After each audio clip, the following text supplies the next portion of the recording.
It's now an emptying PPG Paints Arena. Hi, I'm Dan Kingerski on the National Hockey Now and the Pittsburgh Hockey Now YouTube channel. The final regular season game here at PPG as the Penguins beat the Columbus Blue Jackets 5-3. A little bit of a wild one because Columbus gets back in the game later in the third period. I don't know how much I read into that. The Penguins did a lot of what they wanted to do. There were some leaky goals by Columbus goalie J.F. Berube in the first period. But overall, I thought the Penguins introduced a couple wrinkles they're going to deploy against the Rangers.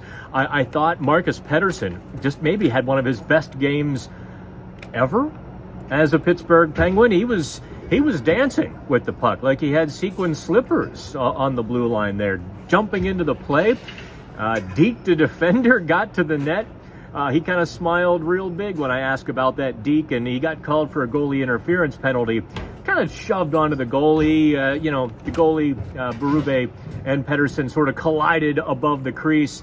I don't know if I liked the call, but I liked Pettersson's aggressiveness. That was one takeaway from the Penguins win. Another takeaway was Evan Rodriguez smiling very broadly when I asked if he was conscious about scoring goal number 20. He got the second goal of the game, which was number 19 on the season.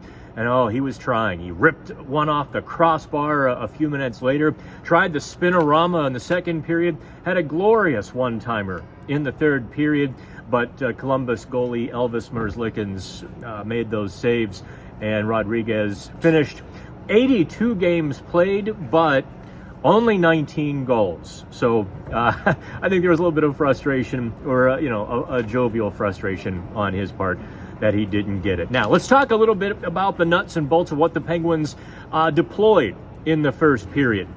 I don't know if you noticed it, but the Penguins cycled high in the offensive zone. They weren't coming down into the corners. They did it high into the zone to pull Columbus away from the net, and then kind of sprinted past them for all intents and purposes. Evgeny Malkin gets it didn't look like a pretty goal, but if you watch the play in its entirety, he circled the entire offensive zone after cycling high, which got him behind the defenders. Got to the net.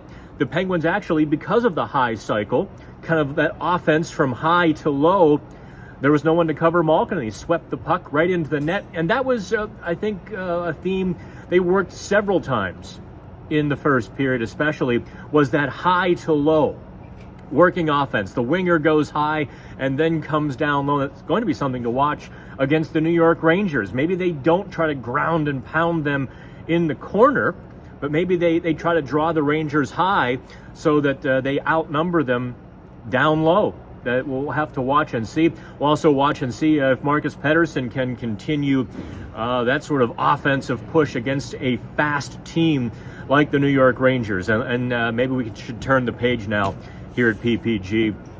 Several players had multiple points, but I guess the final game doesn't really matter as much as the next game. Game one, likely Tuesday in New York because there's a conflict at Madison Square Garden on Monday, and the Penguins also have a conflict on Sunday here at PPG. So looks like a Tuesday, Thursday, Saturday, games 1, 2, and 3. Looks like not official, but that's everything that we know.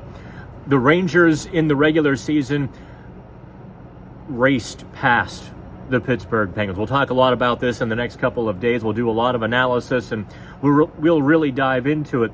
But I think the Rangers of anybody surprised the Penguins and showed the Penguins that they weren't the fastest kids on the block anymore. And so the Penguins are going to have to be both very disciplined and aggressive against New York. If they button up, they're going to have their lunch taken from them. If they get loose, they'll have their lunch taken from them. So they're going to have to really, I think, play to their strengths and play to their system, but adhere to it for 60 minutes, which has been a major problem for the last 2 months. Well, there's your 5 minutes in the box. We'll dive into more Rangers Penguins this weekend on Pittsburgh Hockey Now, also on PHN Plus. For the YouTube channels, I'm Dan Kingerski. Kind of looks weird empty, doesn't it? All behind me. All right, have fun.